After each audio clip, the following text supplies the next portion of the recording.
We worship you, Lord. Son of God, Son of God, you are so good. you are so good. Almighty God, Almighty God, hallowed be your name.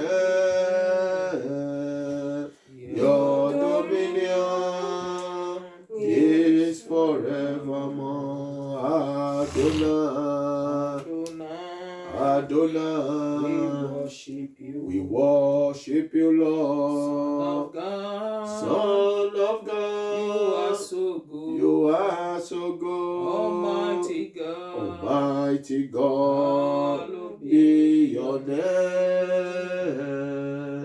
Your dominion is forevermore. Praise the living Jesus. Hallelujah.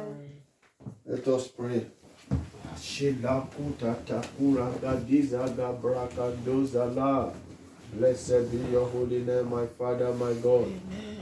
We give you all the glory, we give you all the honor. Amen. We give you all adoration, my Savior.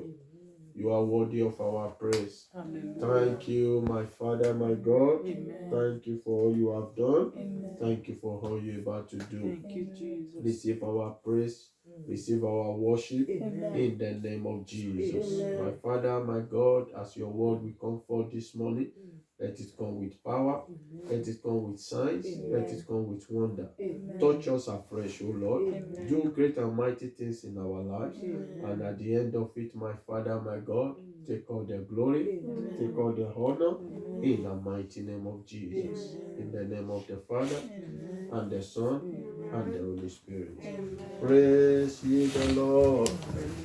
God is good and all the time.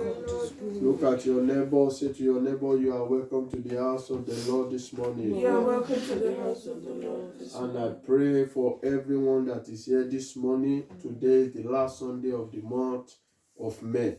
And I know by the mercy and by the grace of God, before this month will come to an end, that thing that you have been requesting for God to do for you will come to your hands in the name of Jesus. Amen. Praise Master Jesus. Hallelujah. This morning, before we go to the Word of God, I want you to understand that great and mighty things God is about to do it in our lives in this season in the mighty name of Jesus. Amen.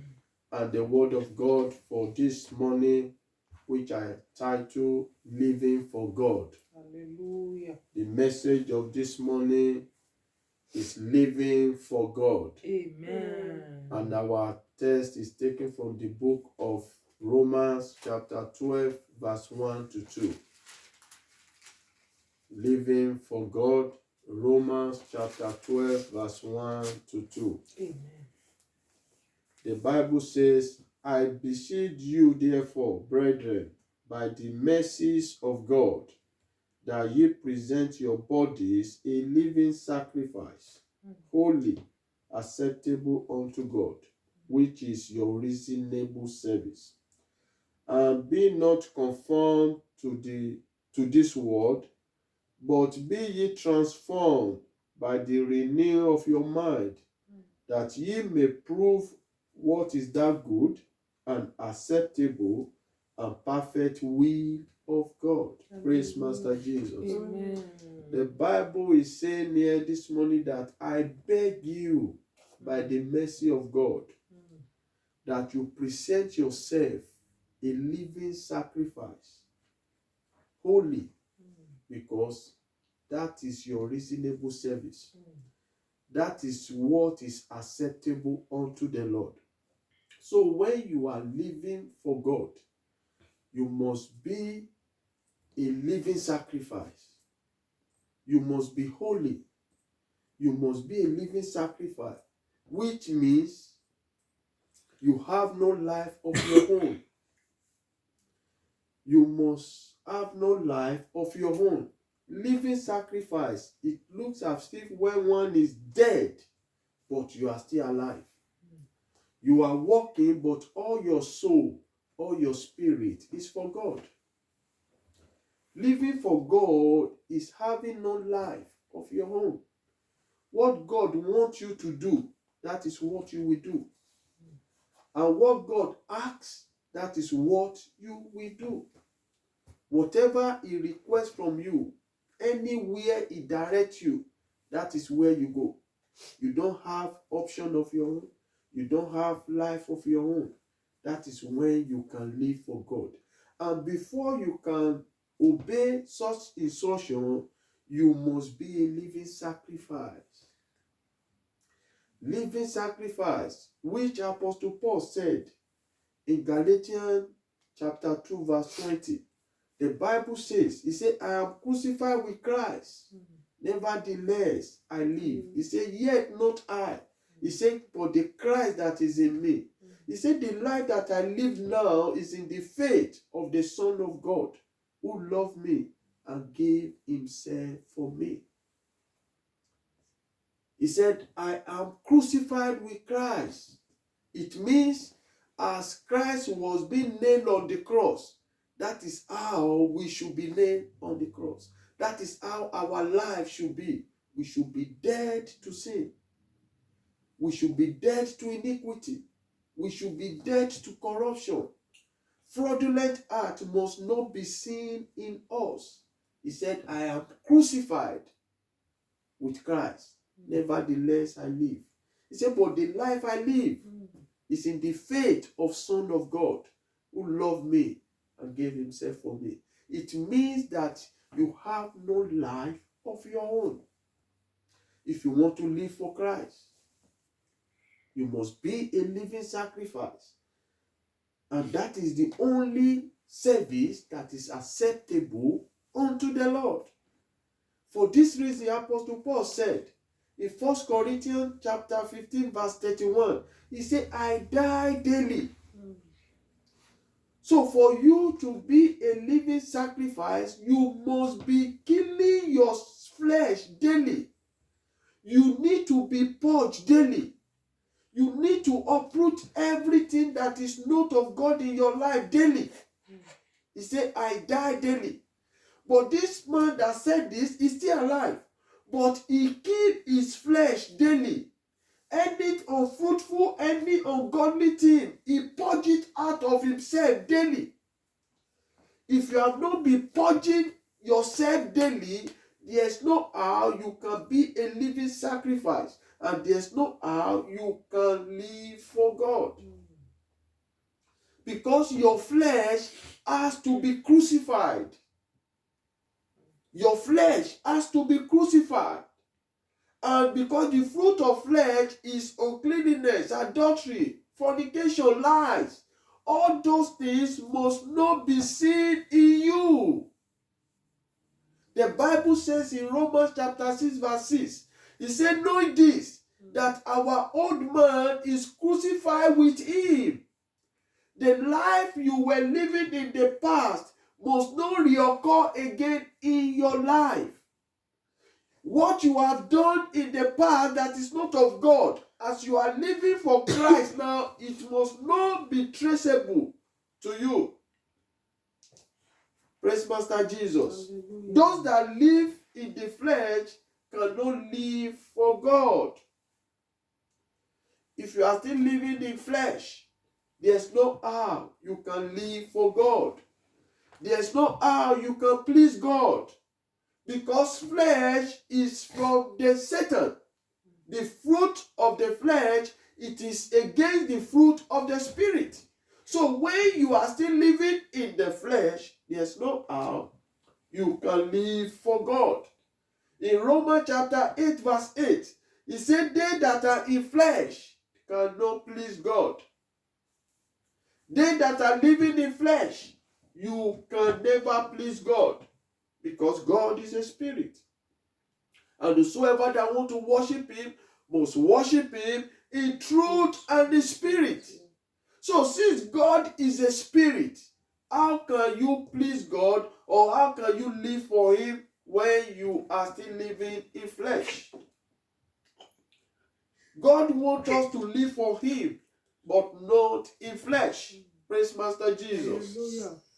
In 1 Peter chapter 4 verse 2, he said that he no longer should live the rest of his time in flesh to the lust of man. The moment you give your life to Christ, every flesh, every old man, every past of your life must not be seen again. Praise Master Jesus. You must not have life of your own. You must live for Christ alone. You must not have decision of your own. In 2 Corinthians chapter 5 verse 15, he said, they which live should not henceforth live unto themselves, but unto him which died for them. Henceforth, live not unto yourself, but live unto Jesus that laid his life for you. Praise Master Jesus. Hallelujah. You must live by God's will, not by your own will. If you want to live for God, you must live by God's will, not your own will. You must not allow your own will to supersede the will of God. The will of God must be the one that you need to be following in your life. Praise Master Jesus. Amen. The will of God has to be done in your life, not your own will. The Bible says in John chapter 5 verse 30, Jesus said, he said, I seek not my own will, but the will of the Father which has sent me. As a child of God that is living for Christ, we must not seek our own will. Because when you seek your own will, you seek your own glory. But if you want to please God, you must seek God's will. Let it be done in your life. Jesus said in John 6:38, he said, I came down from heaven not to do my own will, but the will of him that sent me. So you must not have the will of your own to be done in your life. The will that should be done in your life should be the will of God, so that you can abide forever, so that you can live for Christ forever. Because in 4 John 2:17, he said, he that does the will of God abide forever. In the times of tribulation, you will abide. In times of distress, in times of persecution, you will abide. You will be able to endure it because you are living for Christ. That was when persecution came upon Jesus. When tribulation came upon Jesus, he said in Matthew 26, verse 24, he said, oh my Father, if this cup may pass away from me. He said, except I drink it. He said, but let thy will be done.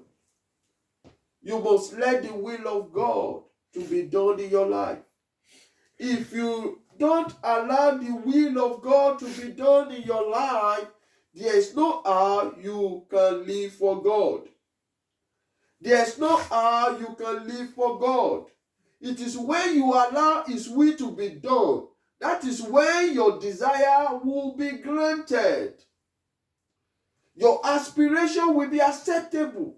What you desire for will be granted unto you when you allow his will to be done in your life. We all have what we are pursuing in life. We all have what we want to become in life. We all have targets, we all have aims and objectives. But it is when we allow his will to be done in our life, that is when we can accomplish all our desires. Hallelujah. Praise Master Jesus. Amen. And I pray for you this morning, whatever you desire the Lord to do for you, before the month ends, you will receive it in the name of Jesus. Amen. He said in Psalm 37 verse 4, He said, delight thyself also in the Lord, and he shall give thee the desire of your heart. Delight yourself in the Lord.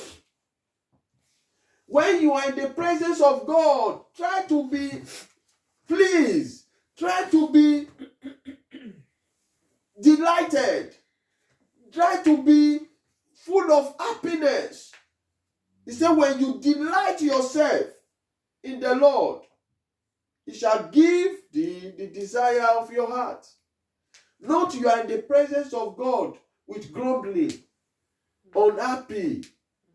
You are thinking of that thing that the Lord has promised you. You are thinking of that thing that you want to become. And all those things are taking your joy, are taking your excitement. No. It is when you delight yourself in the presence of God. That is when all that you want the Lord to do for you will be falling into place. And I pray for you, all your desire again, you will receive it before the end of this month in the name of Jesus. Amen. How to live for God? How can we live for God? One, you must put God first in your life. Matthew 6:33 says, seek ye first the kingdom of God. You must put God first in your life. Acknowledge God in all your ways, in all your doing, in every steps that you are going to take, that you are about to take. You must acknowledge God. You must put God first in your life. So when you put God first in your life, no matter what comes your way, you will live for him. That is why Psalm 37 verse 5, he said, commit thy way unto the Lord. Commit your way unto the Lord. Any step you want to take, you commit it into his hand. Anything you want to do, you commit it into his hand. Any move you want to make, you commit it into his hand. That is when you can live for God. When if you want to do things on your own, you can't live for God. But commit your way unto the Lord. Moses said in Exodus chapter 33 verse 15, when God asked Moses to lead the children of Israel, Moses said something to God. In Exodus 33:15, he said, if thy presence go not with me, carry us not up hence, that I am not going anywhere, if your presence is not going with me. Moses did not see himself in that assignment. He did not see himself in that commission, but he only saw God. That God, if you don't lead me, I will not go. That is when you can live for God. When you commit your ways, you commit everything that concerns you, you commit it into the hands of God. And you acknowledge him in all your ways. Praise Master Jesus. Hallelujah. Praise Master Jesus. Hallelujah. When you acknowledge God in all your ways, you commit everything that concerns you into his hand. That is when you can live for him. If not, you can't live for him. The Bible says in Proverbs chapter 3 verse 6, it said, in all thy ways acknowledge him, and he shall direct thy path. He will not be the one that is directing you. He will be the director of your life. When you acknowledge him, you put him first in your life. Praise Master Jesus. Number 2, how to live for God. By standing in the gap for God. We are the children of God here on earth. We are here to stand in that gap for God. We are here to stand in that gap for God. Because it is through us that the Gentiles will see the light. So God even said in Ezekiel chapter 22 verse 30, he said, and I sought for a man among them that should stand in the gap before me for the land. So God is looking for a man that will stand in that gap for him. So when you are living for God, you must be available to stand in that gap. When you call yourself a child of God, you must be available to tell people that Jesus is Lord.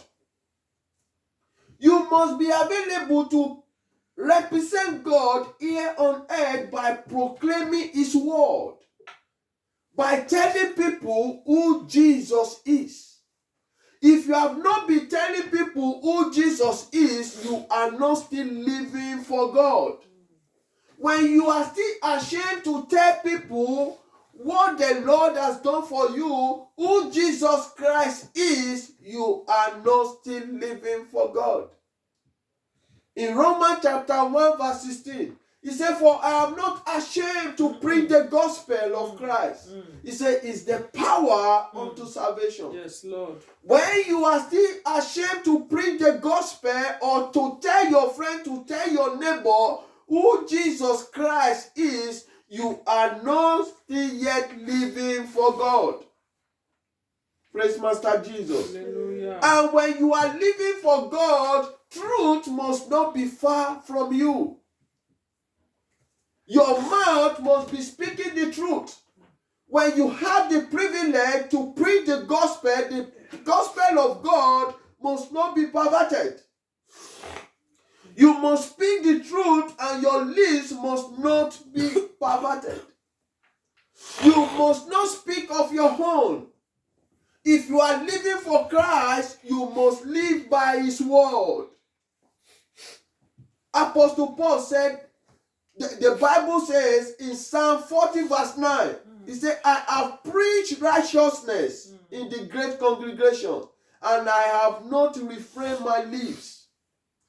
The word of God has to be preached.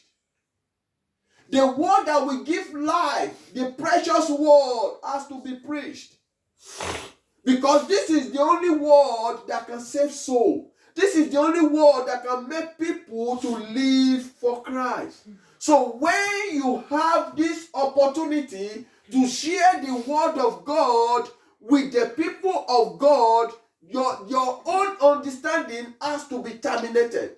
Your own wisdom has to be eliminated. It is only the word of God that should stand, because that is the word of life. Hallelujah. That is when one can live for Christ. And that is when you can please the throne of grace. Praise Master Jesus. Hallelujah. If you are standing for God, you must evangelize. You must preach the truth. And you must be able to stand against devil. You must also stand in the gap to destroy the work of the devil by confronting the devil. Because you are a child of God. 1 John 4:4 says, he that is in you is greater than he that is in the world. You must be able to confront devil. You must be able to stand in that gap to destroy the work of the devil when you are living for Christ.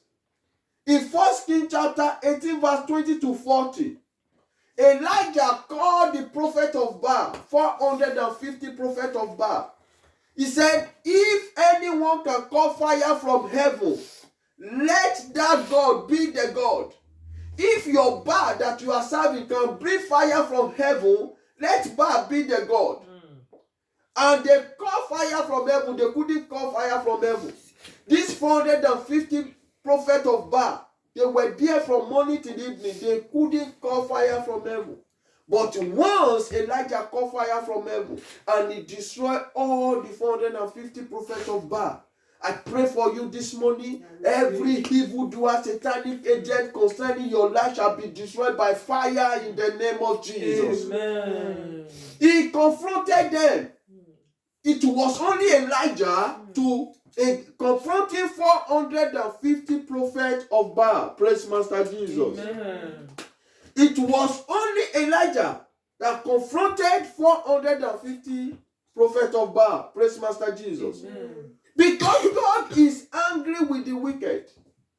We must understand that. God is angry with the wicked and is looking for a man that will destroy the camp of the wicked. He said in Psalm chapter 7 verse 11, he said God is angry with the wicked every day, every single day. God is angry with the evildoer. And we as a child of God, when we are living for Christ, we are here to destroy the work of the devil. I pray for you, every satanic gathering in your father's house, in your mother's house, against your life shall be consumed by fire in the name of Jesus. Amen. Every evildoer, every conspiracy against your destiny, against your life, they shall be consumed by fire in the name of Jesus. Amen. Amen. But before you can stand against the wicked, you must put on the armor of God. You cannot just stand against the wicked with lips. You cannot just stand against the wicked with your understanding. But you must put on the armor of God. In Ephesians chapter 6 verse 11, he said, put on the armor of God so that you will be able to stand against the wiles of the devil. So you need to put on the armor of God. And the whole armor of God, what is the whole armor of God that you need to put on before you will be able to destroy the work of the devil? The whole armor of God is complete obedience to God's word. Hallelujah. Complete obedience to God's word. If you want to be used to destroy the work of the devil, you must not be part of them. Because if you are part of them, there's no how you can be used to destroy them. Even if you want to destroy them, they might destroy you because you are still part of them. So you must be completely obeying the word of God. Complete obedience to God's word. In 2 Corinthians chapter 10 verse 6, he said, having in a readiness to revenge all disobedience when your obedience is fulfilled. It is when your own obedience is fulfilled. That is when you can revenge every disobedience. When your own obedience has not been fulfilled, there's no how you can revenge all disobedience. Look at pastors, priests, in the book of Acts chapter 19 verse 13 to 16. There were 7 pastors. They want to deliver demon. And they went to this demon. They wanted to cast out demon. And it was that demon that casted them out. It was that demon that dealt with them. They came out with injury. And the demon was telling them that Jesus, I know. Paul, I know. Who are you? Because those ones that want to cast out demons are still part of they are still slaves to the devil. And they were wounded. They were injured. Because they cannot revenge disobedience because their own obedience has not been fulfilled. So putting on the armor of God is complete obedience to God's word. Praise Master Jesus. Hallelujah. And to live for God, you must separate yourself from anything that are ungodly. Anything that are ungodly.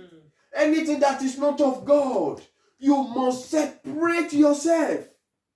You must be separated from anything that are not ungodly.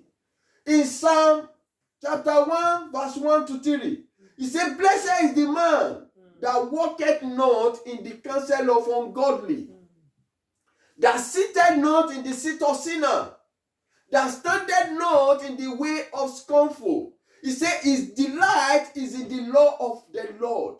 He said, and thou shalt meditate day and night. And then you shall be like a tree planted beside the river of water that bring forth its fruit in every season. He said his leaf will never wither away. He said whatever he does, he shall prosper. Hallelujah. Who will prosper in whatever he does? He said they that walk not in the counsel of ungodly, that sit not in the seat of sinner. You are still sitting in discotheque. You are still going to nightclub, and you are calling yourself a child of God? God forbid. You are still mingled in the garden where smoking and drinking alcoholic is still functioning, and you call yourself a child of God? God forbid. You must not be seen there. He said, blessed is the man that walketh not in the counsel of ungodly, that sitteth not in the seat of sinner. You must not be there. You must not be there because God is not there. So when you are living for God, you must be looking for where God is available, where you can find God. That is where you should be found. Praise Master Jesus. Hallelujah. The character you possess must be according to the line of God attribute. Look at in Exodus chapter 1 verse 15 to 17. Pharaoh, he asked the midwife. He said to them that every Hebrew woman, everyone that travailed a male child, that male child should be killed. He told the midwife, the Egyptians. But when it got to the time of Hebrew women, when they gave birth to male child, this midwife, they will kill them. They didn't kill them because they refused to walk in the counsel of ungodly. They realized that what Pharaoh asked them to be doing, it is not of God. Yes, Lord. They said, no, I will not walk in the counsel of ungodly.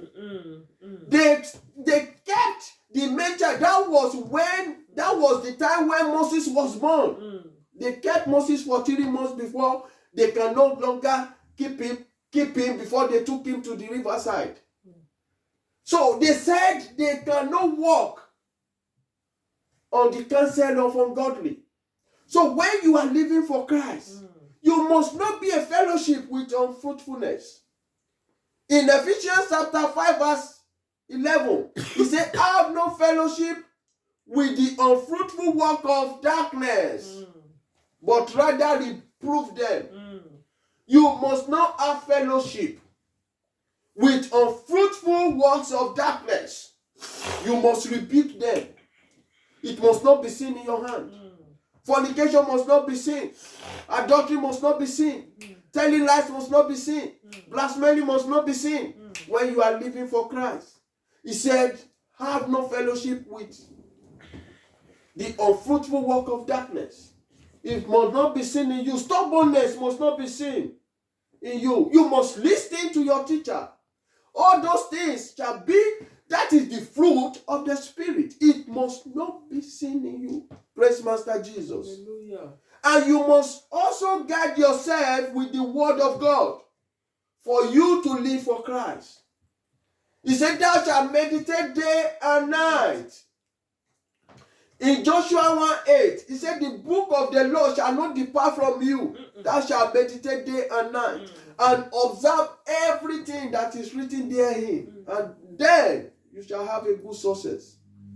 To live for Christ, the word of God must be your weapon. Because it's the word of God that will direct your feet. It is the word of God that will tell you this thing is not of God. It is the word of God that will show you that this way is of the Lord. In Psalm 119 verse 105, he said, thy word is a lamp unto my feet. It means your word is a light unto my feet. It means it is your word that is directing my feet. It is your word that is directing my going out and my coming in. It is your word that is chastising me in whatever that I want to do. And he said, and a light unto my path. So for you to live for Christ, you must have the word of God. Because the word of God, it will be the light unto your path. In Hebrews chapter 4 verse 12, He said the word of God is powerful, is quick and sharper than two-edged sword, Yes. piercing asunder joint and marrow, spirit and souls. He said is the designer of thought and intent of heart. Hallelujah. That is the word of God. He said his word and hid them and delivered them from all destruction. In Psalm 107 verse 20. So we must understand the word of God. Without the word of God, you cannot walk in the light. If you don't have the word of God in your hand, in your heart, in your spirit, you cannot live for God.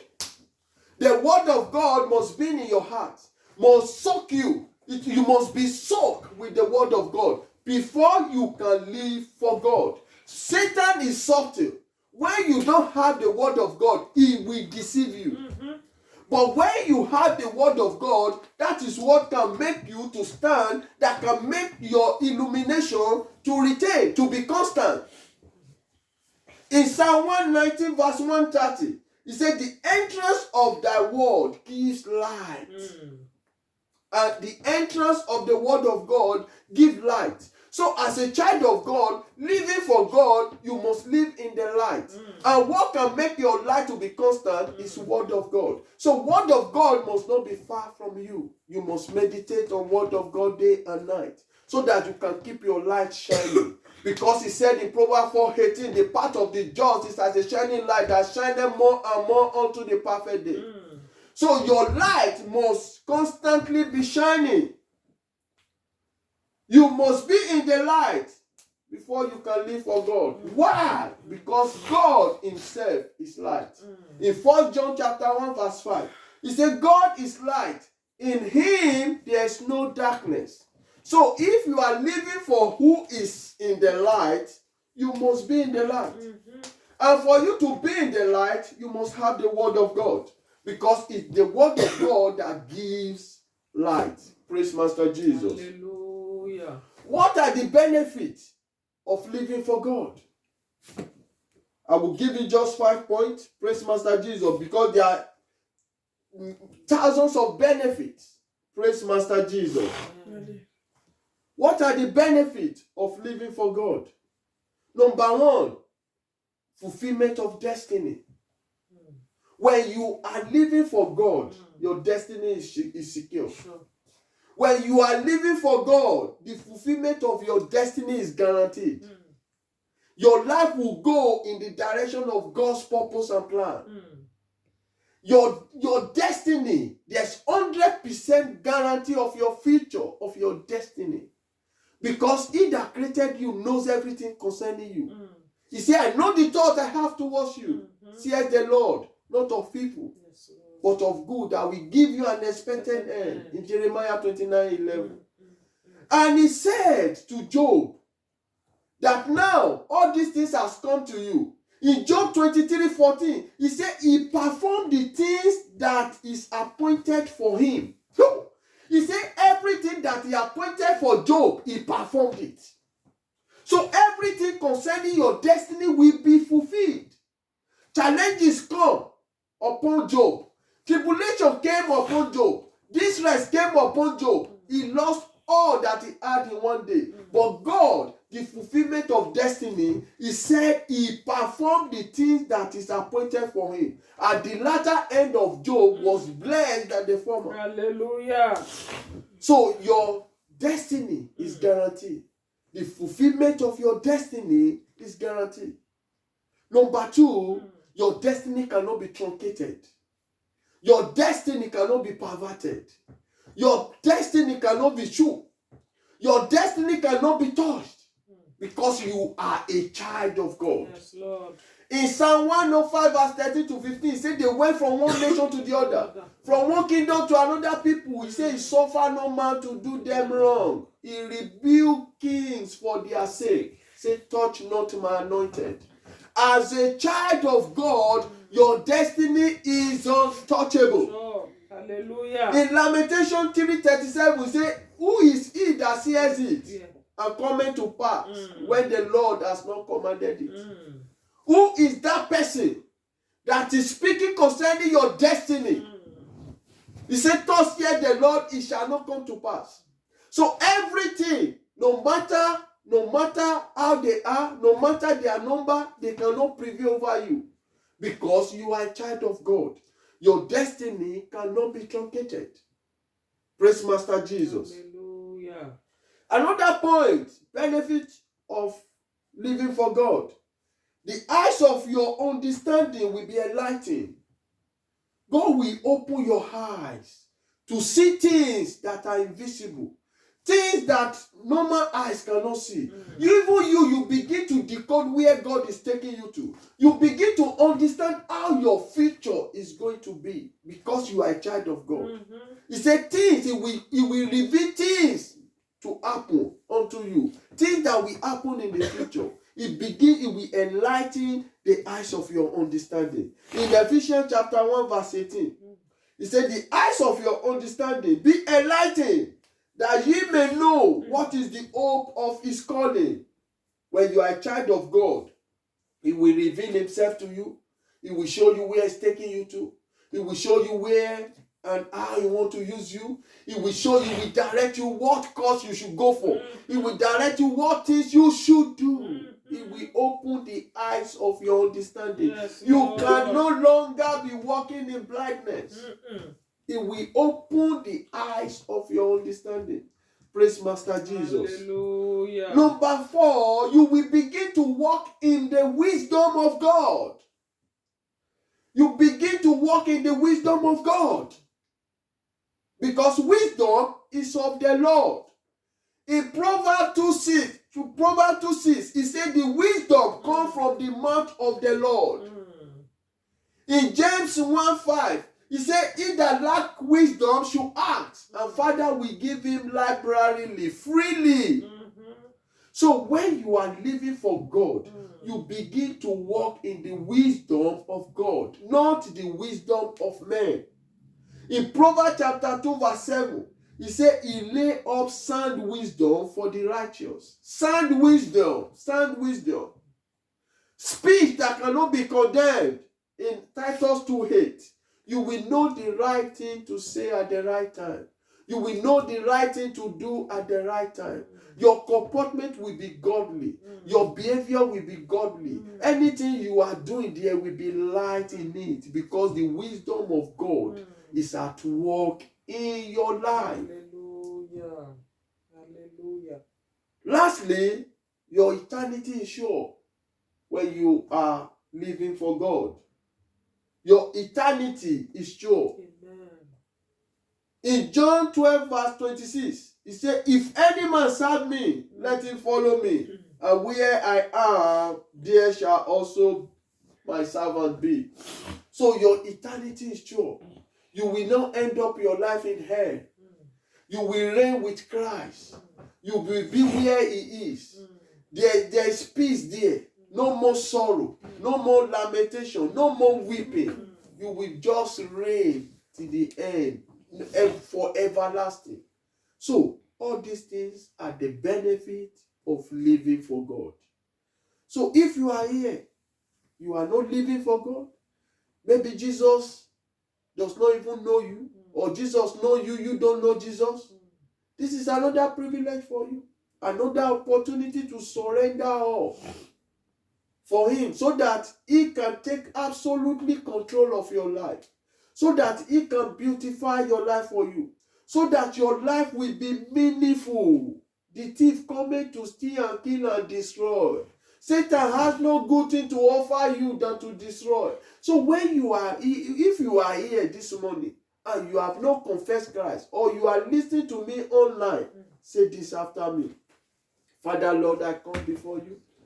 Have your way in my life. I confess with my mouth. I believe in my heart that you died for me and rose again. Write my name in the book of life. Delete my name from the book of death. I am born again. I accept you today as my Lord and my Savior.